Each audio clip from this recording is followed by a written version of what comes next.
Namo tassa bhagavato arahato samma sambuddhassa. Namo tassa bhagavato arahato samma sambuddhassa. Namo tassa bhagavato arahato samma sambuddhassa.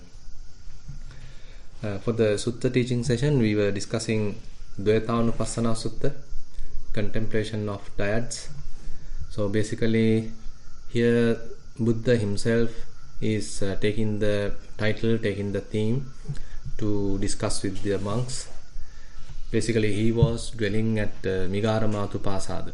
That is where the Visakha has built this monastery again in the Savatthi.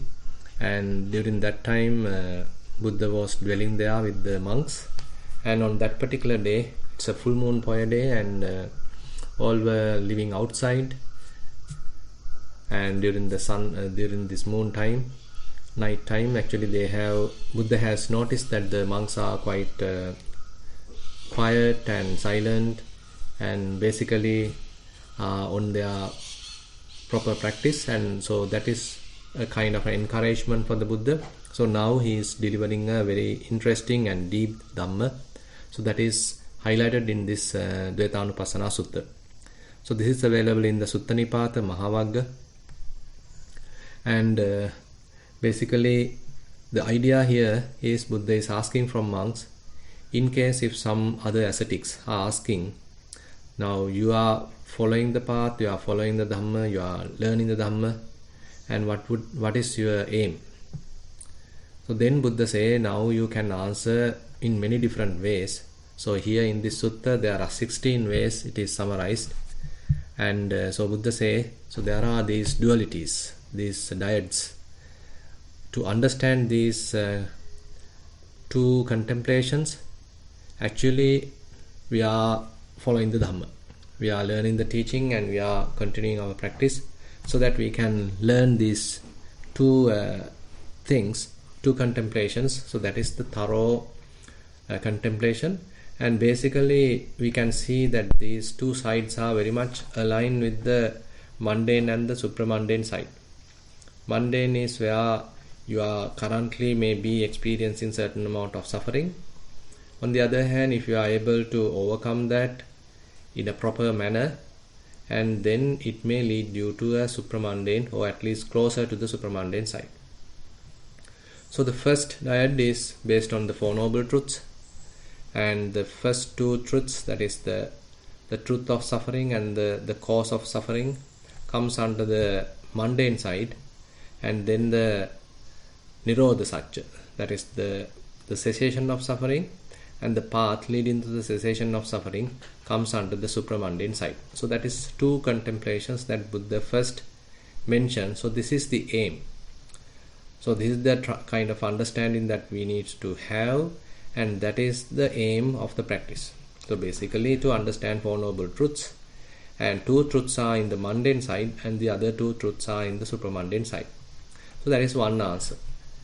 And then again Buddha mentioned, if one is able to practice according to these two truths, or these two sides or two contemplations, then there are very interesting, quite sublime results. So that is basically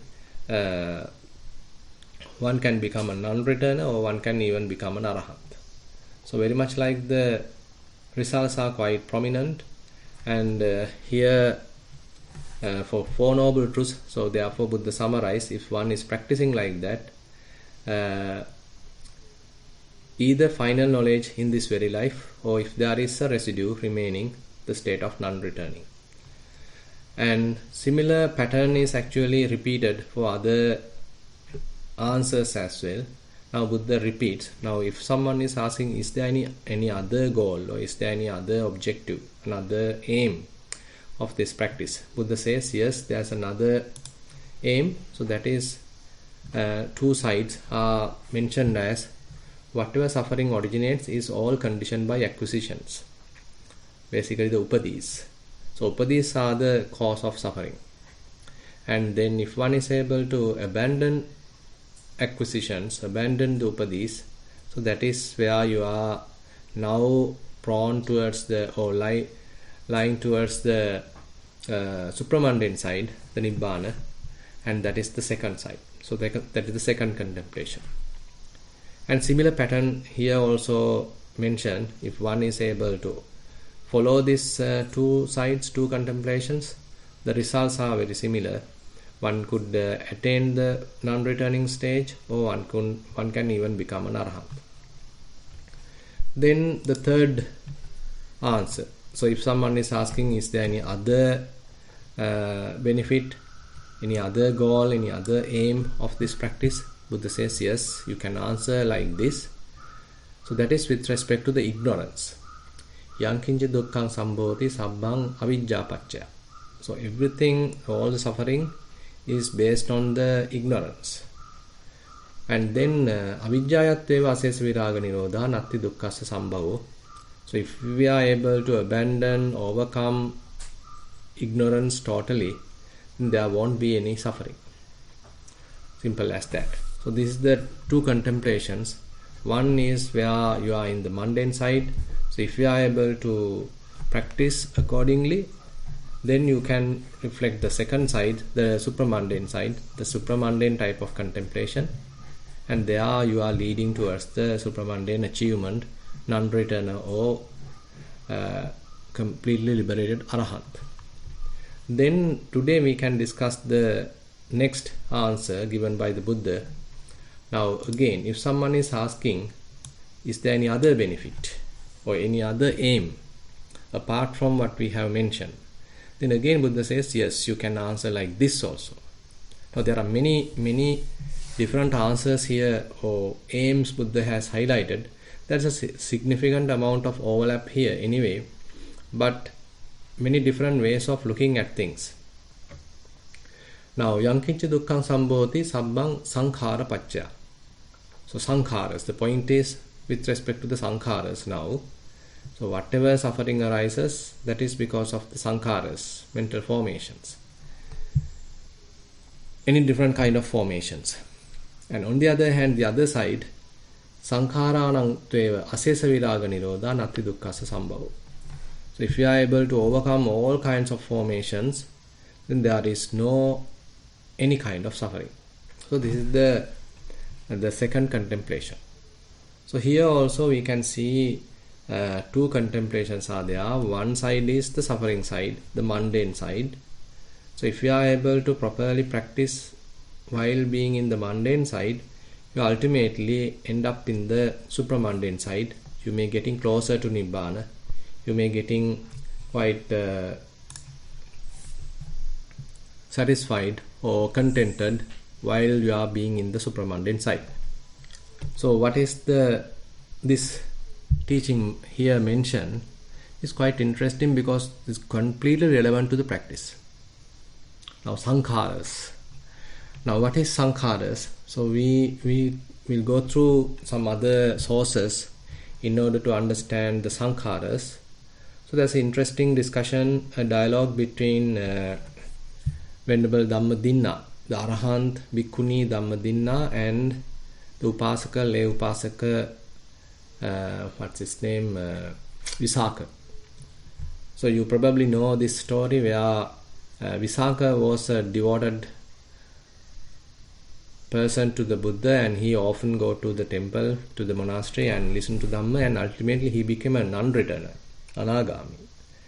And after coming back home, he refused to involve with the typical sensual life, and he is asking his wife, the Dhammadinna, either to continue the life as a kind of celibate life, or else if she wants, she can even leave and marry someone else.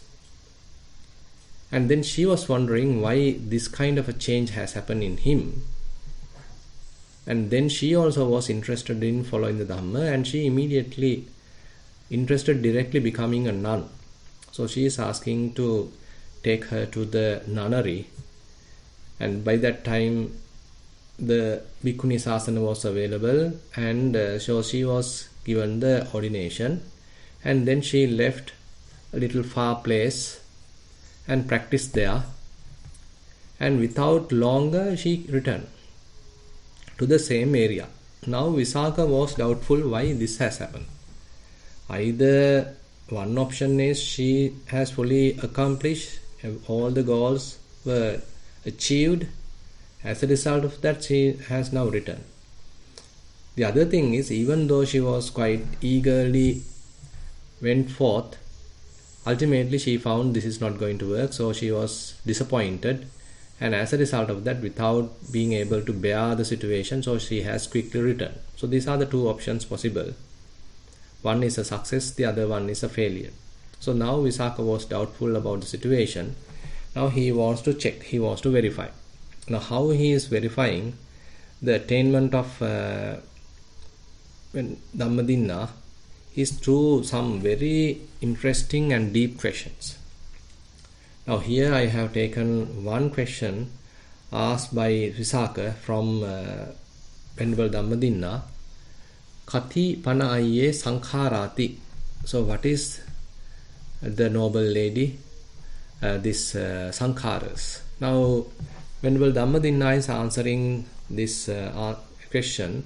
Tayo me also Visakha Sankhara. There are three types of Sankharas. Kaya Sankharo, Vachi Sankharo, Chitta Sankharo. Now here the singular form is highlighted. Kaya Sankharo, bodily formation. Vachi Sankharo, the verbal formation. Chitta Sankharo, the mental formation. The singular form is highlighted. And now Visakha is asking, what are they? Katamo Panadure, Kaya Sankharo, Katamo, Vachi Sankharo, Katamo, Chitta Sankharo. So what are they? So he needs further explanation now. Now Venerable Dhammadinna is explaining. Asasa Passasako also Visakha Kaya Sankharo. Now the in-breath and out-breath, the breathing process is the very subtle form of Kaya Sankhara. So you know that all the bodily activities we conduct based upon breathing. So breathing has become the most vital component of our life. So we can't live without breathing. So breathing is one essential component in this life in order to maintain this body. Now that has recognized as the Kaya Sankhara. So that's a very minimum bodily process. We can say a bodily activity. That's the most minimum one. And it is also, we can do either voluntarily or involuntarily. So it's basically it is happening without our volition. And we can even breathe with the volition. And so this is the very basic fundamental bodily activity. And then the Vachi is the verbal formation. So there she is mentioning Vachi Sankharo. Vitakka Vichara Vachi Sankharo. Vitakka and Vichara. The applied mind and the sustained mind. So whenever an object is there, so we have to apply our attention there, apply our mind there, and we have to maintain our attention there in order to recognize it. So these are the very basic mental activity. One kind of very basic mental activity, and that is the root of talking. That is the root of thinking. So here the thinking part. So thinking, ultimately we verbalize and ultimately we speak out. So it is mentioned that someone who has the power to read one's mind, so he can immediately track this Vachi Sankhara. So that is a very fundamental level of our wordings, fundamental level of our speech. So before we start speaking, we have to think. There's a very slight quick thinking going on. So for that quick thinking, the Vitakka and Vichara, the applied mind and the sustained attention is a must.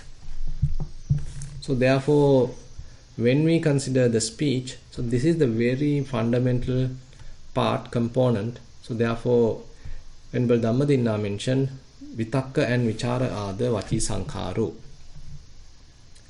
Then what is Mano Sankhara? Or Chitta Sankhara actually.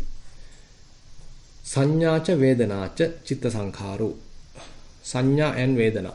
Perceptions and the feelings. So these are the very fundamental mental activity. Sanyacha vedanacha chetasika ete dhamma chitta patipadda tasma sanyacha vedanacha chitta sankharoti.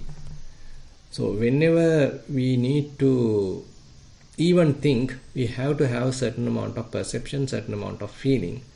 So that feeling and perception is the one motivating us even to think. So this is even before Vachi Sankhara, we can say. So this Chitta Sankhara is a very fundamental mental activity. So therefore, Venerable Dhammadinna is pointing out, so this is the Chitta Sankhara, the most fundamental mental activity. So here we can see a very subtle explanation about the Sankharas. Actually the same information is even explained by the Buddha in other places. I have taken this Chula Vedalla as the example, but the same explanation Buddha also has given some at other suttas.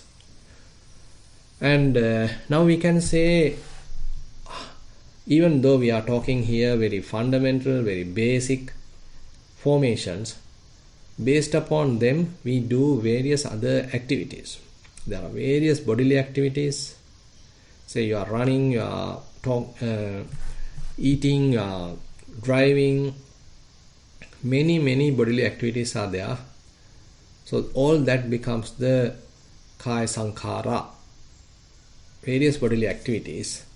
But most fundamental activity is the breathing, that is the Kaya Sankharo. And then there are various speeches we may do, maybe singing, maybe doing some kind of recitation, or we may be speaking, talking, discussing. So those are all different kinds of verbal activities, and you may be even telling the truth, you may be even lying or gossiping, and all that also there. So that means this comes as wholesome and unwholesome.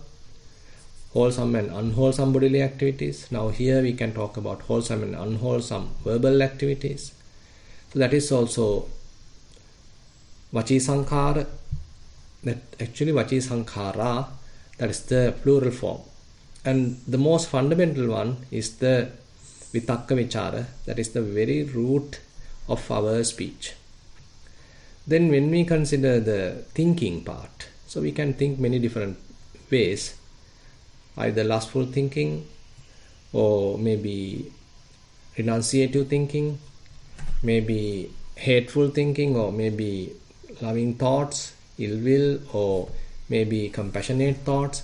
So different kinds of thinking can happen, and many different faiths, ideas, many things are there. You can use your mind to think. So all that becomes the Mano Sankhara. That's the larger group, more gross form of thinking. But the most fundamental one is the Chitta Sankhara, where Vedana and Sanya, the feelings and the perceptions. So this is the kind of the format that we need to keep in our mind. So there's a very ground level, fundamental level of Sankharas, and on top of that there are more grosser level, bodily, verbal and mental activities. All are basically Sankharas, and they can be recognized as the what we call wholesome and the unwholesome. Now if we go a little deeper now, Buddha gives another very interesting explanation about Sankhara, the activity of the Sankhara. What is the function of the Sankhara? So this explanation is available in the Kajjaniya Sutta. Kincha bhikkhave sankhare vadeta. So why monks, it is called volitional formations. So why the definition is given? So what's the meaning? So there Buddha mentioned Sankatang abhisankharonti iti ko bhikkhave tasma sankharoti uchati. Sankatang abhisankharonti. So sankata, that means whatever the conditioned phenomena. So there are various conditioned phenomena, but the function of the sankharas is that it further constructs it. Suppose that there is a conditioned phenomena, there are several conditioned phenomena, so the activity of sankhara is maybe to combine it, maybe to have another form of it, multiply it, subtract it. So many different kinds of manipulations, preparations, and that is the function of the sankhara. They construct the conditioned. So the conditioned phenomena is further constructed, further prepared, further fabricated. So that is the function of sankhara. Therefore they are called volitional formations. And now Buddha give a further explanation. So why and what is the condition that they construct? What are the conditioned phenomena that they are constructing? And we know that conditioned phenomena are categorized into 5 groups. Those are the 5 aggregates: Rupa Upadanakkhandha, Vedana Upadanakkhandha, Sanya, Sankhara, Vijnana. So those 5 aggregates. And they are the ones actually further fabricate. So whenever there are forms available, so our mind tends to further fabricate upon it. Say for example, you are going to meet someone and you are searching that person and assume that you notice him or her. The moment you recognize him, say then the mind will start thinking about him or commenting about him, remembering about the past activities, or you may be imagining about the future activities.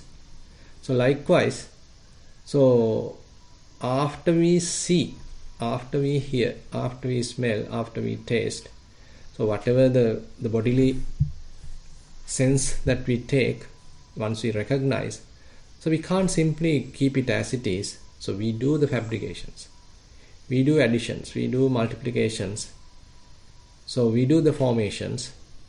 So that is actually triggered by this sankhara. So the function of the sankhara is to further fabricate the form aggregate into a form. They construct conditioned form as form. Form is already conditioned. It is born out of due to some reason, some cause. Now the function of the sankhara is further fabricated, further manipulated, further prepare it, maybe beautifying it. A kind of activity we are doing upon it, so that is because of the sankharas. And similar Buddha mentioned about the feelings. So there are feelings and we can't simply recognize feelings and then keep them aside. So what we do is, on top of feeling we add so many things. We add our likes and dislikes, we put our own judgments, we put our own preconceived ideas onto it, and we claim these feelings as mine. Oh, I want to get rid of them. So likewise, so we do a lot of manipulations on top of feelings. So that is because of the function of the sankharas. So basically, we construct conditioned feeling as feeling. We are not merely leaving the feeling as a feeling. So on top of feeling, we do the fabrications. So this function is the function of the sankhara. Then sanyang sanyattaya sankatang abhisankaronti. There are various perceptions, maybe little signs appearing in our mind, coming to the, say, mental space of the mind. And once it is risen there, so we can't simply leave it as it is. So we do a lot of fabrication onto these various marks, various signs, various perceptions. So we start promoting thinking, even proliferation, because we don't know how to keep sanya as it is. So the function of the formation, function of the sankharas is, whenever a perception appears, whenever a sign appears in the mind, so we do further conditioning, we do further constructing upon it.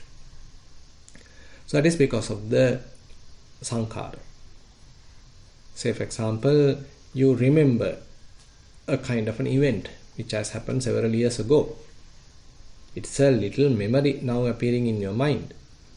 But to that memory, you are attaching so many other likes and dislikes, maybe some present states, maybe some future imaginations, or whatever your preferences. and you color that perception, what is already appeared, and now it has become huge. Maybe it has now become a person. That person has good and bad. That person has your own likes and dislikes. So likewise, there are relationships. Now you start thinking. But fundamentally what has happened is simply a perception has arisen. A mark or sign has arisen. But because of the influence of sankhara, so we do a lot of fabrications. Then another interesting part is the fourth one. Sankhare sankharattaya sankatang abhisankharanti. Even a formation, we do further formations. They construct conditioned volitional formations as volitional formations, further constructing. Say for example, there's a lustful thought arisen in the mind. So we can't simply keep it as it is. It may give a little bit of thrill, little bit of satisfaction, and you do kind of attempt to further think, attempt to enjoy, attempt to imagine, fabricate. Say there's a loving kindness thought arise in your mind. It is giving a little pleasing comfort. So we want to further think, we want to spread metta. So that's a fabrication. So we are sort of magnifying it. We are spreading metta. But what appeared at the very fundamental level is just a mental formation. So likewise, whenever a typical thought arises in the mind, so we do further fabrications, and so that becomes because of the function of sankharas. So even the sankharas are further fabricated, further prepared by the function of sankharas. And the last one is viññānaṁ viññānatthaye sankataṁ abhisankharanti, where different kinds of knowings, cognitions. Whenever different cognitions happen, through the eye we cognize forms, through the ear we cognize sounds, through the nose we cognize smells, odors, through the tongue we cognize tastes, and the body we cognize tangibles, and through the mind we cognize mental objects. But this very cognition, we can't simply keep it as it is. We add so many things, we color so many things into even to these cognitions. That is because of the sankharas. Now we can see the sankharas are playing a huge role here. So the mind is fairly in a functional, or we can say active form, because of the function of the sankharas. There is no rest to the mind. Even a subtle thought appear in the mind, we can't simply leave it as it is. We start commenting, we start maybe appreciating, or we start condemning, we start adding, weaving thoughts, and ultimately it can even become an emotion. So likewise, so all these fabrications, preparations are happening because of the sankharas. Now, another interesting sutta, Cetana Sutta or Sancetaniya Sutta, the same term is referred in Anguttara Nikaya 4th, where 4 principles or 4 teachings are summarized. And there Buddha give a further explanation about the sankharas. Where Buddha mentioned Kājeva bhikkhave sati, Kāya sancetana hetu uppajjati ajjattam sukha dukkha. Now, because of our ignorance, we consider this body as a unit, or we consider this as one thing. So we can't recognize it as a combination of many bodily parts, or is functioning because of many causes, or we can't understand its function with respect to the elements. Rather, we misunderstand this body belongs to me, or this is I am, or this is myself. So this is the body. So when we consider body as a unit, or body belongs to me, or there's a relationship between the body and myself, so that means I have a body, I have a body to worry. So then internal and external pleasure and pain can arise. Similarly, Buddha mentioned even the words.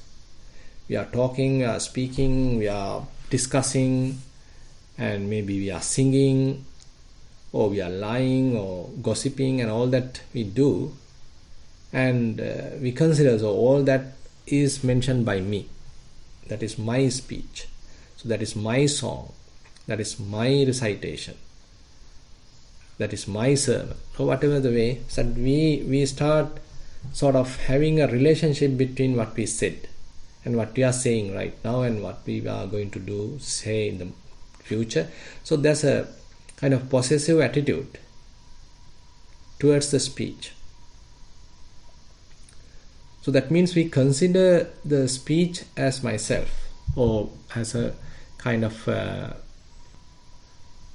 something belongs to me. So as a result of that, with respect to that speech, so there are volitional formations arise. So we can think about it, we can worry about it, or we can appreciate it. We can even criticize it. So whatever the way, because we consider the speech belongs to me, the words belongs to me. And then maneva bhikkhave sati mano sancetana hetu uppajjati ajjattang sukha dukkha. So we consider this mind belongs to me. There are various mental formations. So since we claim this mind belongs to me, so now there's a significant responsibility. Now there are pleasures and pains. Now there Buddha summarizes everything is based on the avijja. Everything is based on the ignorance. So ignorance is actually the very fundamental condition to all these considerations, wrong considerations. Now further Buddha mentioned samangva tam bhikkhave kaya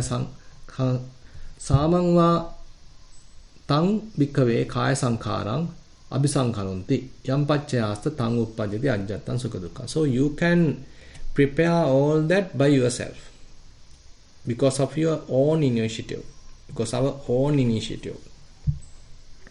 Similarly, parevasa tang bhikkhave kaya sankharang abhisankharanti. Someone else also can influence. That's another interesting part. So this all bodily formations are not merely my own initiatives. Probably someone else has requested me to do. Someone else has influenced me to do. So these are not difficult to understand. Say for example, so you didn't like to go on a kind of a trip. Say your friend is asking. So he or she is maybe influencing, pleading. So please join us. Please come to the class, or please come to the trip. We are going on a pilgrimage, or we are going on a holiday, vacation, whatever the thing. Now you also join, now you also going on, maybe partying and this and that. Now all these bodily activities are influenced by someone else. Or you yourself is participating, and you are also putting an application, and you are also going partying and all that. It can happen because of your own initiative. So same thing is true not only for, say, bodily activities, even the verbal activities, mental activities. So all that is common.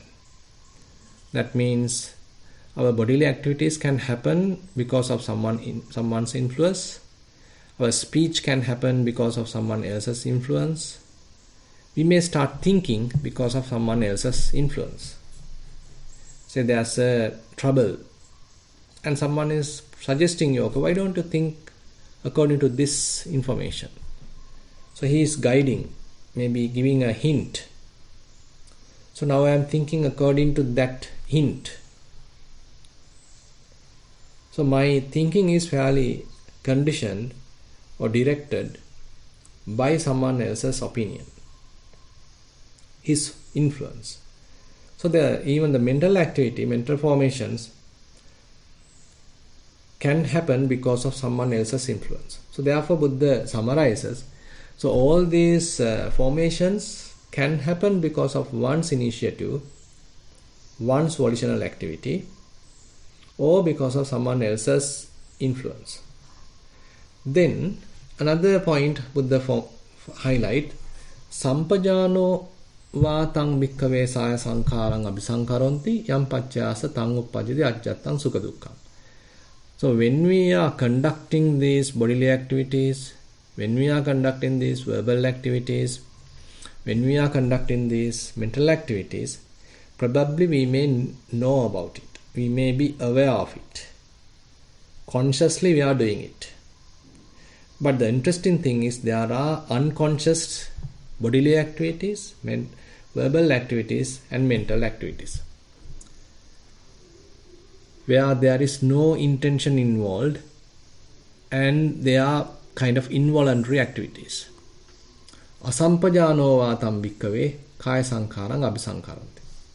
So without any clear comprehension, there are bodily activities. Without our much clear comprehension, there are verbal activities, there are mental activities. So that means this subject is in a way somewhat complicated, where our bodily activities, one thing is, it can, based on our ignorance, we consider this body belongs to me, this body represents myself, so I have to do something, so I am doing it. It can be a wholesome activity, it can be an unwholesome activity, or someone else can influence it, and so you are doing that bodily activity. Or while doing it, you may be fully aware of it, you are mindful about it, you can clearly comprehend of what you are doing. On the other hand, it can happen like a habitual activity without your much intentional involvement, and it is happening, by the way. So there are various bodily activities, we don't need to interrupt them, they are happening anyway. And there may be various bodily activities where significant past habits are influenced, and they are also happening. So likewise, so this sampajana and asampajana, with clear comprehension and without clear comprehension, it's another way of categorizing these sankharas. Now, interesting part here, Buddha summarize, is where if we are able to minimize ignorance, avijjayatteva asesa viraga nirodha so kayo na hoti. So that body which we recognize as my body, my beautiful body, my strong body, my weak body, or my maybe feeble body, so that body may not make a significant perception in our mind because we have some understanding, we have seen through, we went through some vipassana. So as a result of that, we thoroughly understood the proper stand of this body. So now the point is, so all that previous formations are based on avijja. Imesu bhikkave dhammesu avijja anupatita. Ignorance is basically is one fundamental cause for us to happen or act like that. Ignorance is comprised within these states. All that bodily activities, all that verbal activities and all that mental activities have ignorance as one of their root causes.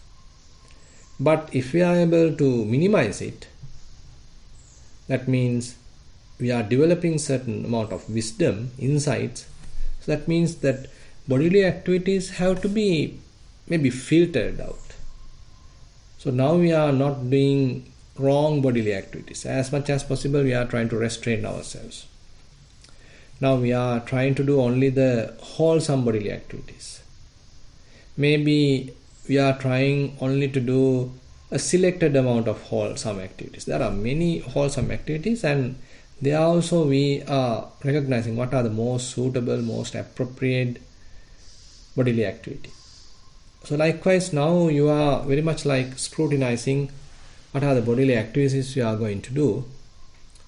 So the bodily activities are now fairly restrained because of the practice. Because we have seen through the insights, the real situation of this body. It doesn't belong to me. It is a conditioned phenomena. It comprises of so many bodily parts, and it is subjected to various element characteristics. And you have seen that properly, not merely by the book knowledge, but you have a certain amount of practical experience. You have done some vipassana. So likewise, the more we understand about this body, and there may be a possibility that we reduce certain amount of bodily activities. And while in meditation, even your body can become very relaxed, very calm. And while we are in the sitting posture, almost all the bodily activities, the volitional bodily activities, are fairly stopped. And even if you are going to certain very deep states of samadhi, even the most fundamental bodily activity can be stopped. That is the breathing. It is mentioned that if one is attained to the fourth jhana, then there is this, even the fundamental bodily activity, the breathing process can be stopped. But that is not the goal anyway. The idea is even that can be done.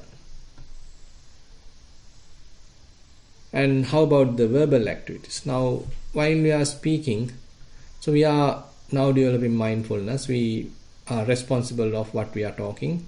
So we are mindful of what we are talking. We are restraining our talk. So we are trying only to involve with the wholesome speech, abandoning the unwholesome speech. Now as we continue our practice, so there are, even the inner chatter has stopped. So that means vitakka vichara can be stopped. So fairly a very calm, relaxed, silent mind can be achieved.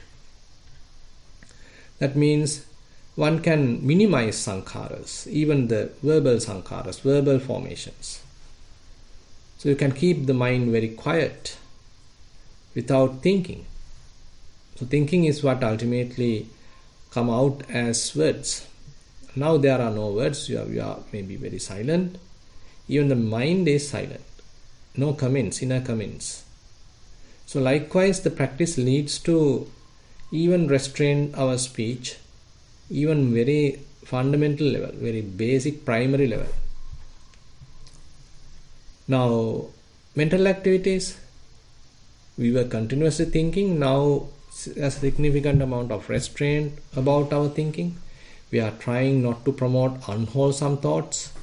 We may select only the wholesome thoughts. And later even the wholesome thoughts, we simply practice Dvayatanupassana. We understand their conditioned nature and we simply allow them to pass. Now thinking even can be reduced, and ultimately there may be situations you may be experiencing very calm, relaxed, silent atmosphere in the mind, even there is no thought. So likewise the vipassana can grow towards a different level where bodily activities are almost stopped, verbal activities are stopped, minimized, mental activities are also minimized. Now, if we go to the kind of summary, what is Buddha mentioned as in this sutta, Yankinchi dukkhang sambhoti sabbang sankhara pacca. Whatever suffering originates is all because of conditioned volitional activities. Sankharanang nirodhena natti dukkhasa sambhava. If we are able to cease all volitional activities, then there is no origination of suffering. Etamadinavang nyatva dukkhang sankhara paccaya. By knowing this disadvantage or knowing this danger that suffering happens or suffering is conditioned because of the volitional activities, so you are beware of that. Sabba sankhara samatha. Now Buddha puts the term Sabba sankhara samatha. Now you need to still the formations by stilling all different kinds of volitional activities. So that means the bodily activities have to be stilled. Verbal activities are to be stilled. Mental activities are to be stilled. So you can't simply do it by mere determination. You can try it to some extent using the samatha practice, But here the idea is the very root cause of the bodily formations, verbal formations, mental formations is the ignorance. So that ignorance has to be minimized.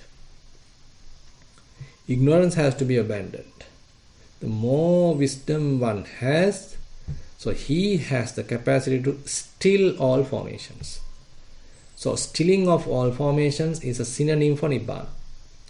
Sabba Sankhara Samuto is a synonym for Nibbana, where during such state, so your body is very relaxed, calm,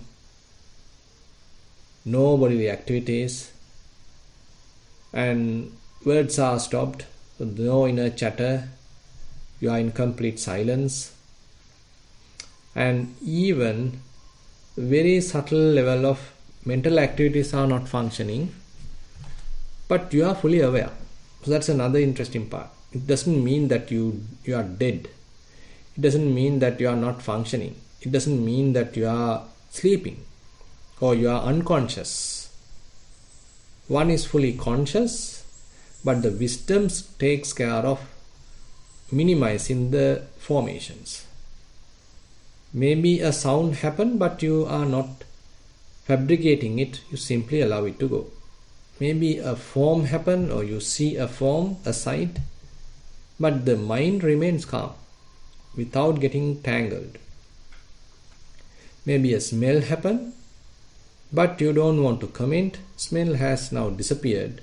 You remain calm. Maybe a taste happen. You have tasted it or you recognize it, but no mental formations, no thoughts, maybe no verbal activities, no defilements. That taste disappeared. Maybe a tangible happen, kind of sensation happen. You recognize it and it disappeared because you didn't fabricate on top of it.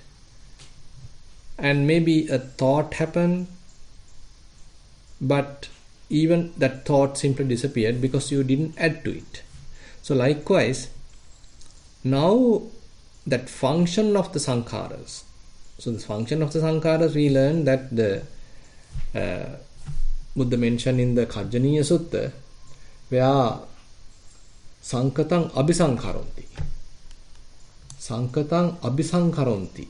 So the construct or the condition is further constructed. So that further constructing part is fairly stopped. Sankatas are happening every time. The different kinds of conditioned phenomena may be arising and passing, but we are not adding to it.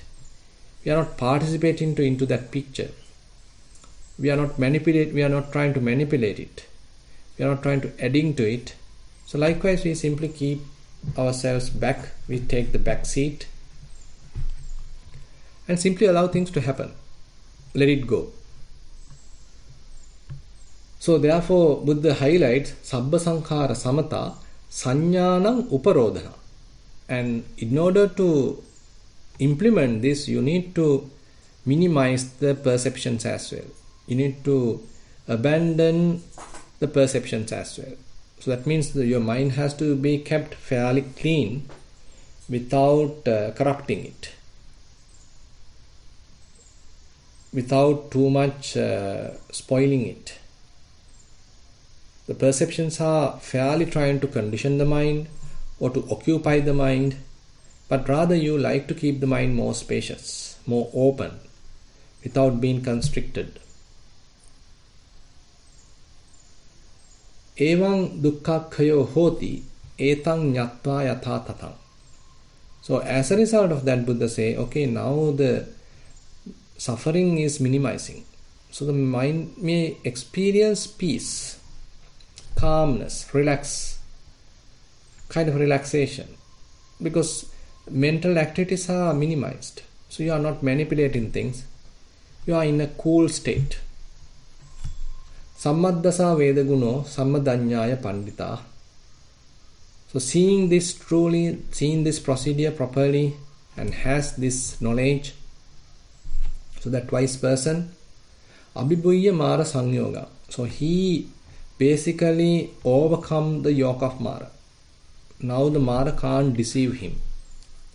Na gacchanti punabbhavanti. So he may not come back to the rebirth, a renewed existence, because he understood it. He understood the function of the sankharas, and he understood what a futile task it is. So much of the suffering is I created because of my own ignorance. That ignorance is promoting more sankharas, avijja pacca sankhara, sankhara pacca viññānaṁ, nama rupam, all that suffering is now being promoted.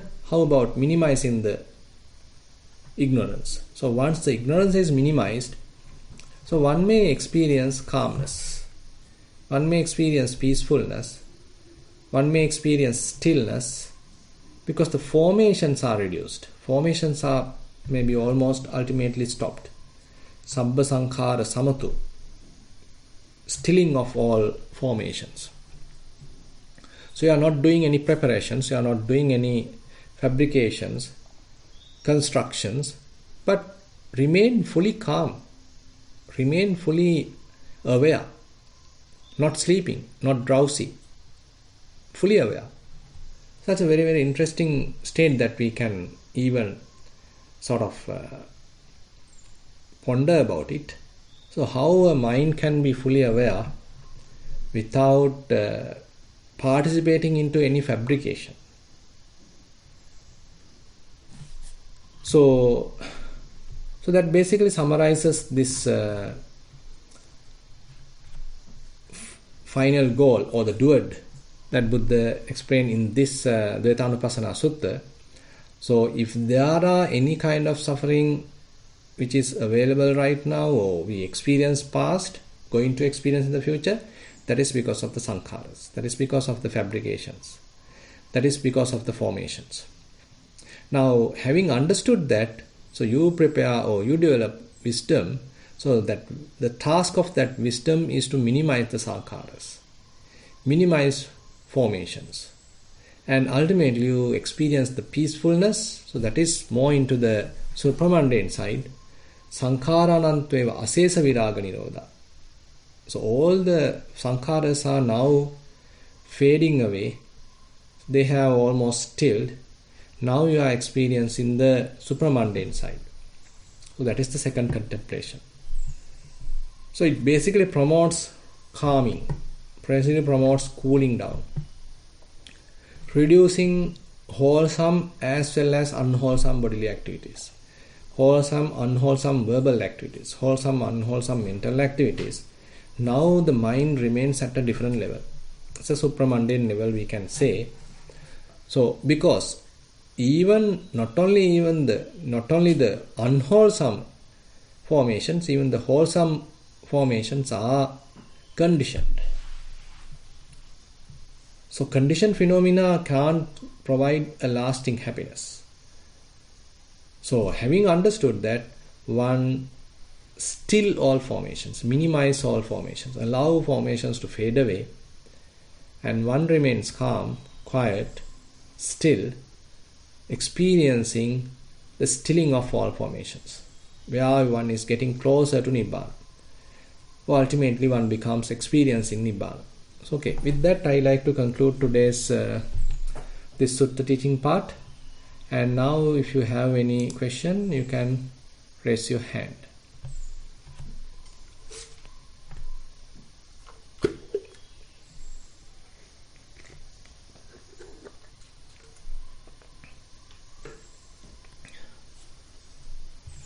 Priyanka, you have any questions received? Written questions? No, Bhante, I didn't get it. Okay, fine. So all are experiencing stilling of all formations. So no questions.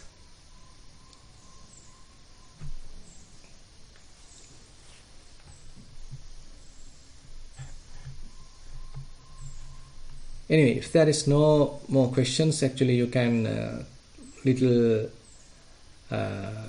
think about today's discussion, the Sutta teaching, and maybe you can contemplate about it, you can minimize your suffering.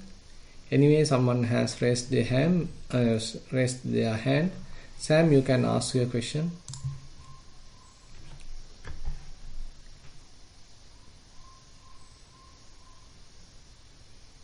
Bhante, thank you for the Dhamma sermon today.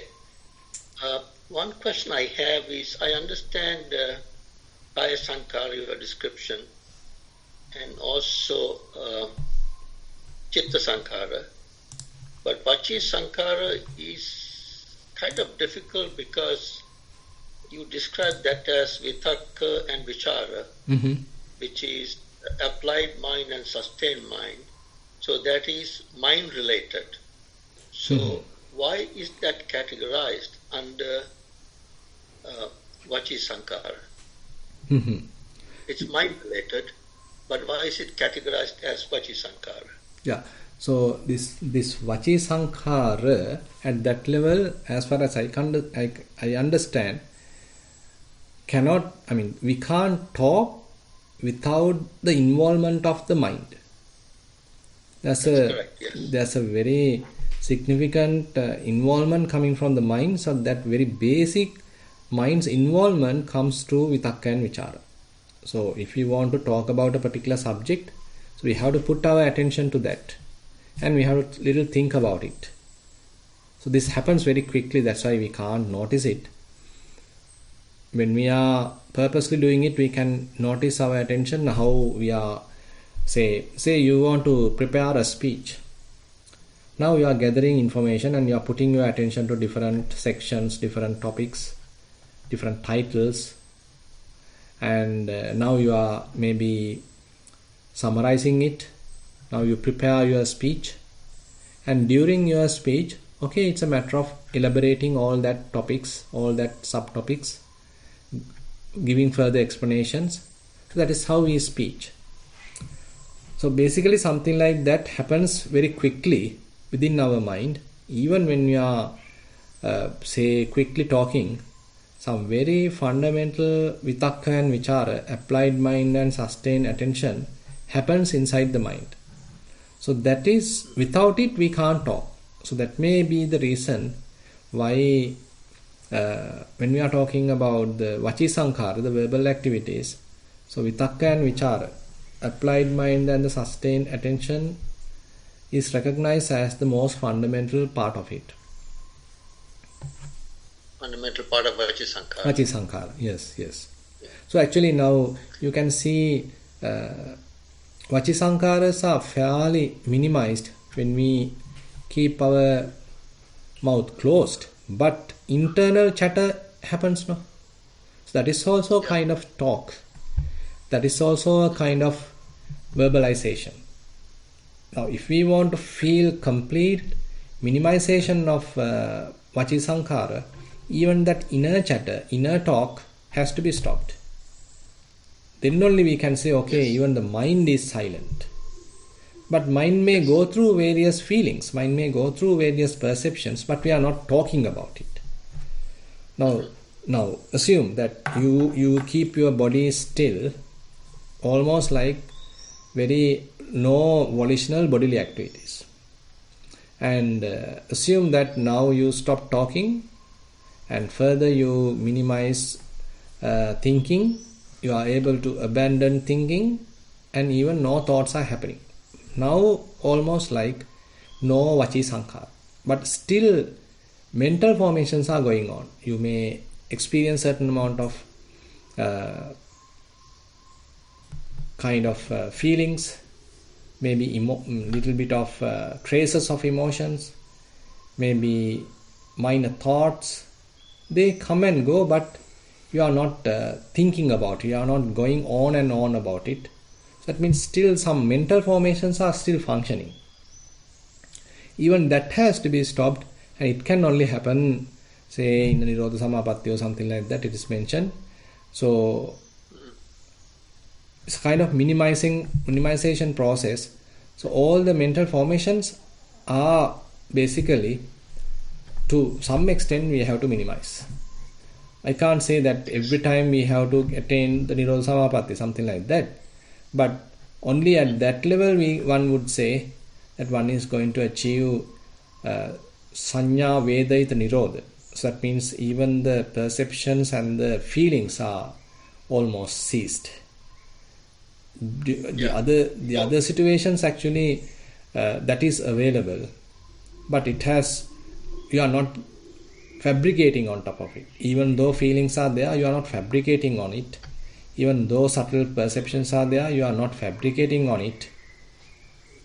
You're keeping the mind fairly unattached, but fully aware. Yes. Bhante, a connected, related question. Now this is, as you mentioned, this comes in Chula Vedala Sutta. Mm-hmm. Are there other suttas that define Vachi Sankara the same way? Yes. Yeah. That is mentioned. I need to find it out. By the way, I'll let you know if I quickly able to find it out. You don't have to spend time. I take your word for it. So Yeah. The definition is the same. Yes. Whatever the suttas we take, correct? Yeah, there are other suttas. Yes. Okay, thank you, Bhante. Yeah. Thank you. Thero Sarnai. Thero Sarnai. Kundini, you can unmute and talk. Thero Sarnai, Bhante. Thero Sarnai. I just wanted to make I realized that in the process of meditation, in the initial stages, you do get Vitakka Vichara, right? Correct. So yes. This what you're explaining is at a very advanced stage. Thing is, no. Getting this. Which part? Go ahead. No, the thing is, we actually talked about the both levels, very fundamental, very basic level, as well as on top of that the wholesome and unwholesome, that gross level also we discussed. So it's a kind of we can't immediately come to the most fundamental level. So what we do is kind of restraining the unwholesome activities. Maybe unwholesome bodily activities, unwholesome verbal activities, unwholesome mental activities. Now we are trying to minimize. Now only the wholesome activities now we have. Now during the meditation, say we are going to another level. So the bodily activities almost like we stopped all the volitional bodily activities. And we have stopped even the inner chatter. No thinking even. Purposeful thinking, ongoing thinking, even that is stopped. We are not speaking. So the Vitakka Vichara is also abandoned. Now it's a matter of recognizing what are the other mental formations available, and there, as much as possible, we start letting it happen as it is without any kind of an interruption. So when we do any kind of an interruption, that means we do some volitional participation.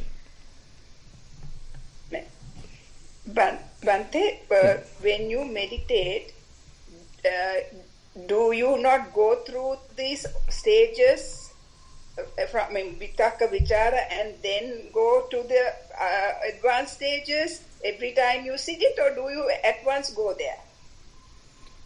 Actually, you know what I'm saying? Yeah, I understand. So at the beginning, we have to go step by step. I see, yeah. So because I have come to that stage, but I go through the steps. Mm-hmm. But do you have to go to that step right away as you advance, or what? Actually, or do you go yeah.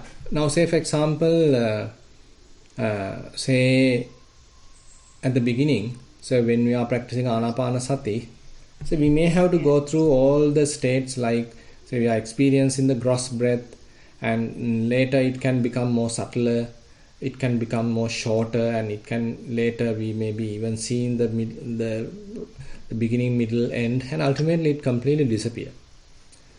Now, as we practice further and further, so that calming down of breath can happen very quickly, and you can achieve it within a couple of minutes even.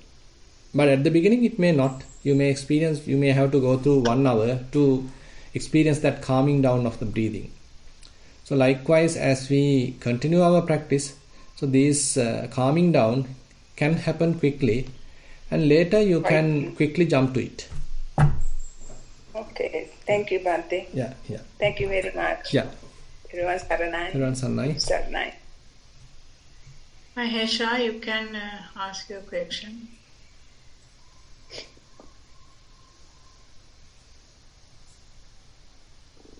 Thank you. Avasarak Bante, relating to what you have said in the today's talk. So,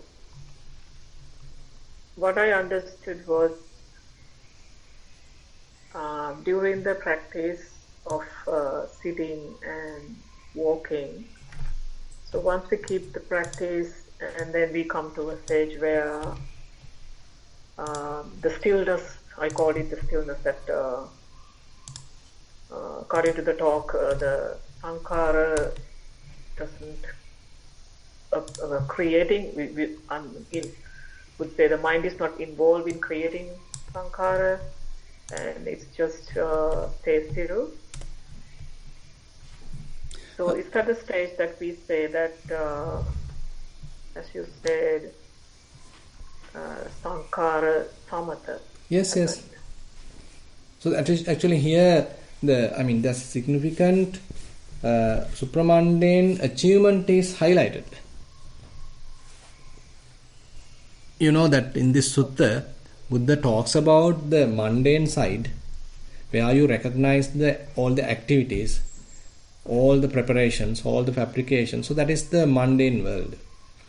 But the more and more we still them, more and more we calm down them, more and more we relax them and keep the mind very quiet, calm, peaceful. By minimizing sankharas, we are getting closer to Nibbana. So Sabba Sankhara Samatha is a synonym for Nibbana. Yeah, I got that point from today's talk. So that's why even we sometimes emphasize. So during our Vipassana meditation particularly, we have to give a significant emphasis on the reducing of what we call the proliferations. So that is one significant part.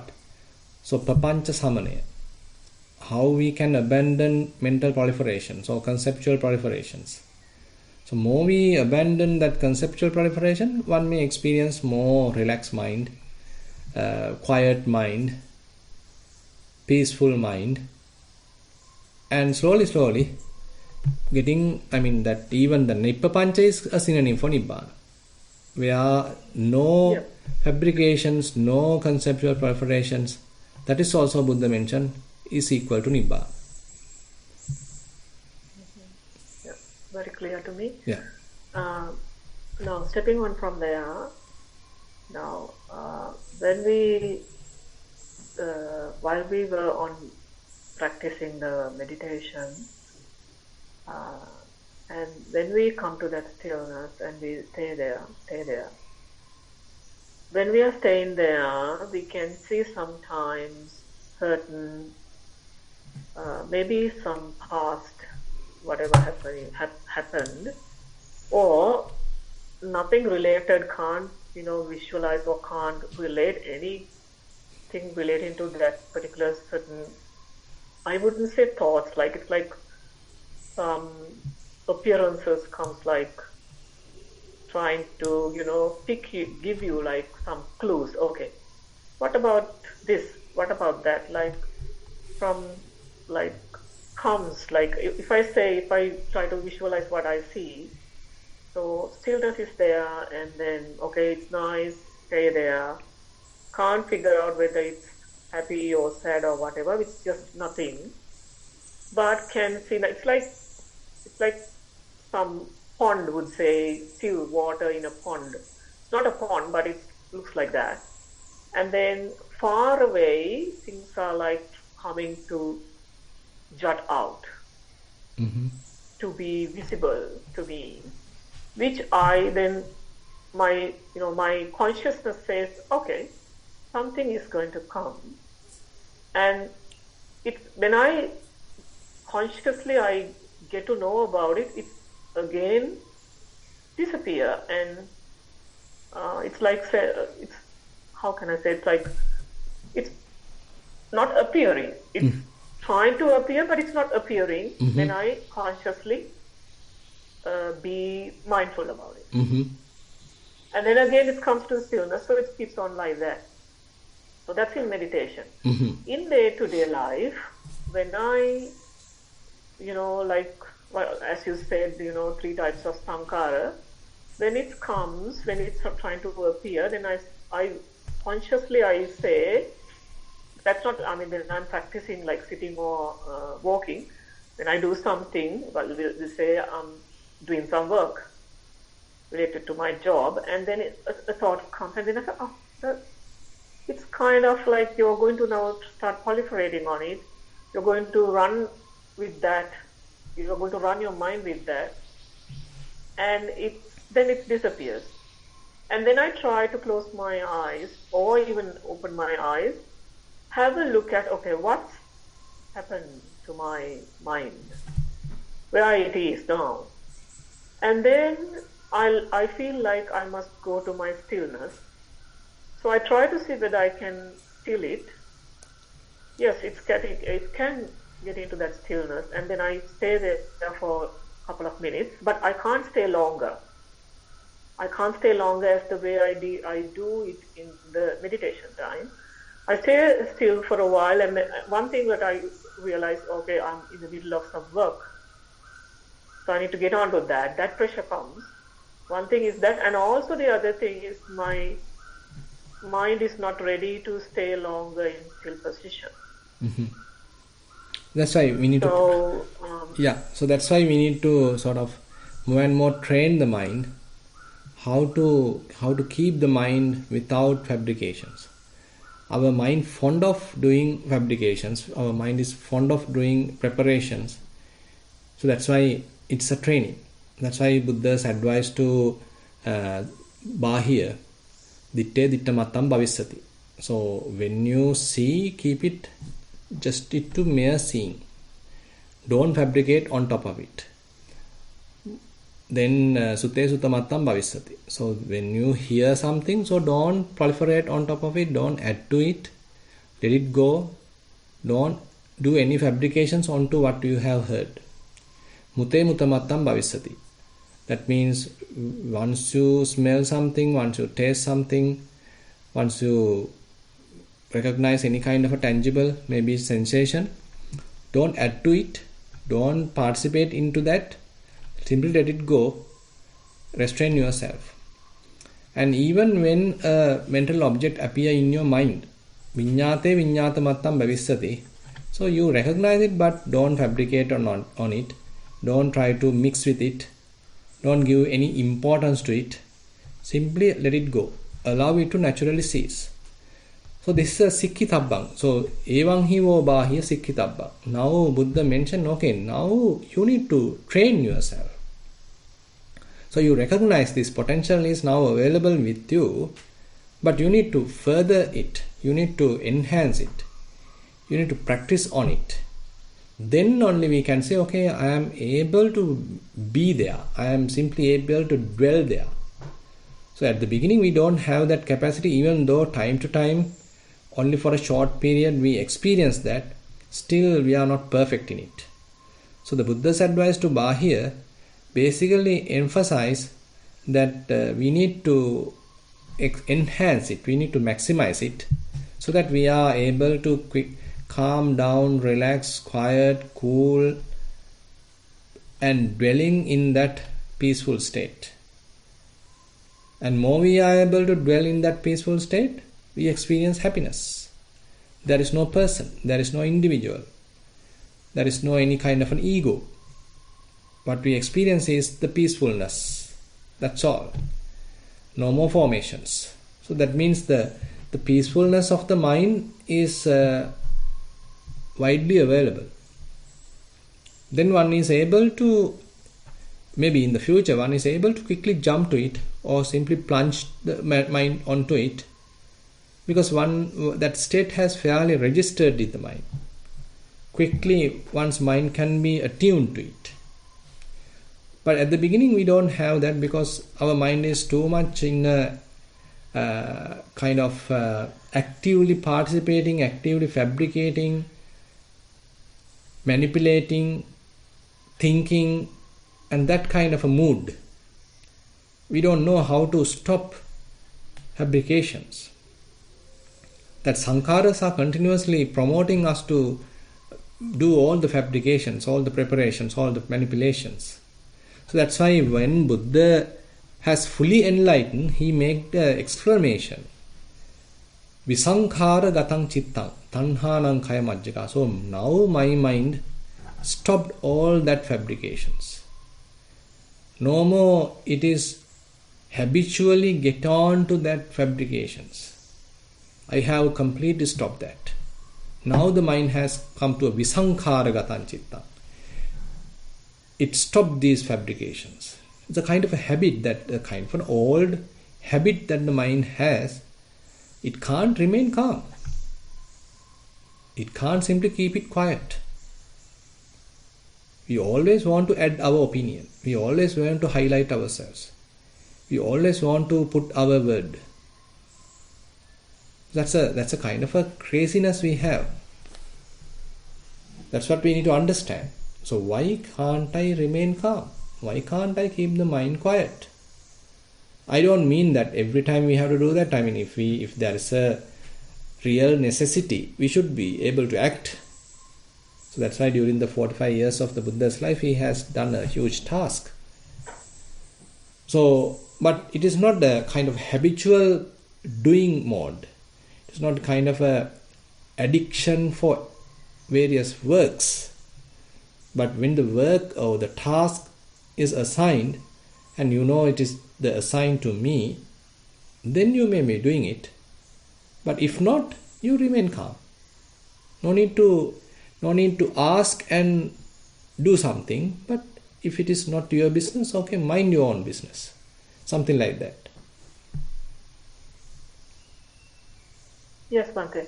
It's very clear. So the way that I'm looking at it is actually that's what we have to try to do as much as we can during the time that we are awake. Correct. Because when we are sleeping, we can't do much. Exactly. But when we are awake during the daytime, we try to watch and we, refrain from getting tangled with day-to-day things and try to keep the mind as much as in stillness. Correct. Rather than deviating to different areas or grasping things. Exactly.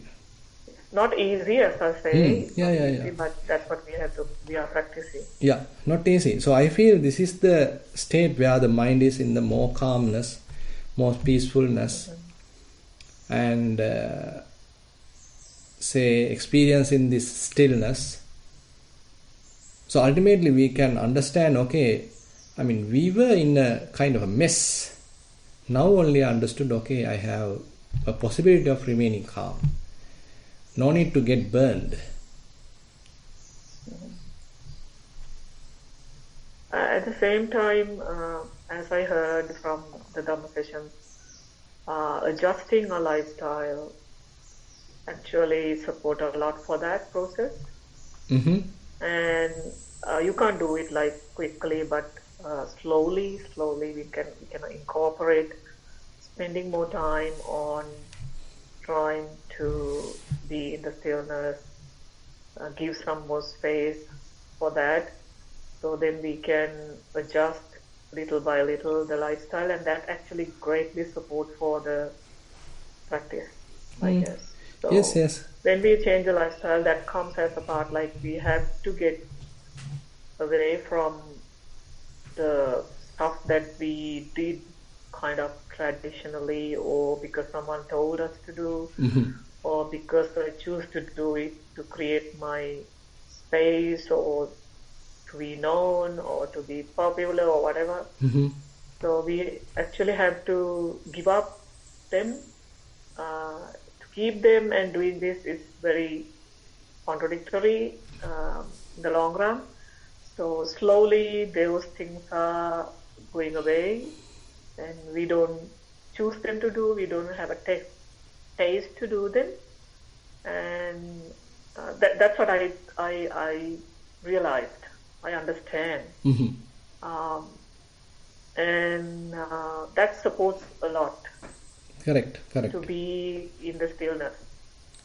Yeah, that's why the Samma Ajiva, right livelihood. Exactly. Yeah.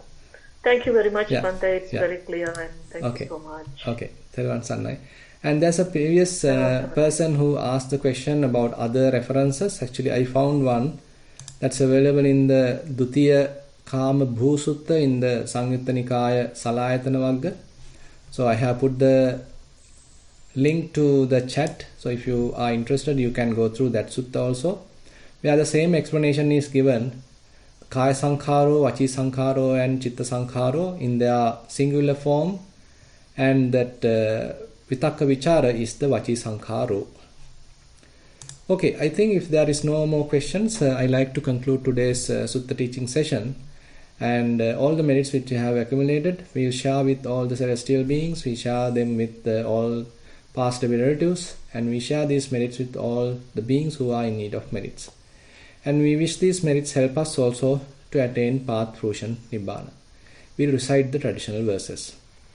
Ettavatacha amhehi sambatang punya sampadang sabbe deva anumodantu sabba sampatti siddhiya.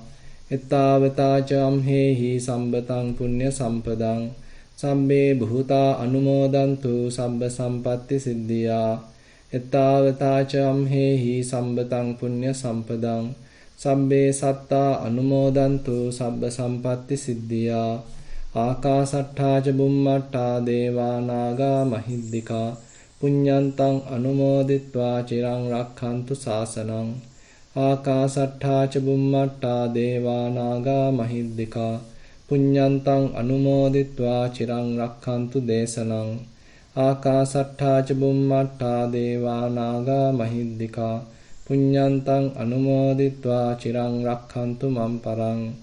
Idang vo ñātīnaṃ hotu sukitā huntu ñātayo.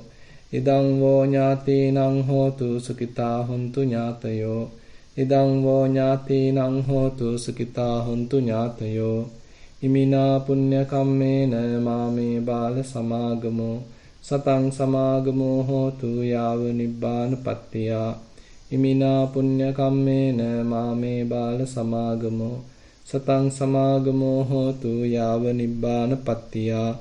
Imina punya kammena māme bāla samāgamo satang samāgamo hotu yāva nibbāna pattiyā. Sadhu, sadhu, sadhu.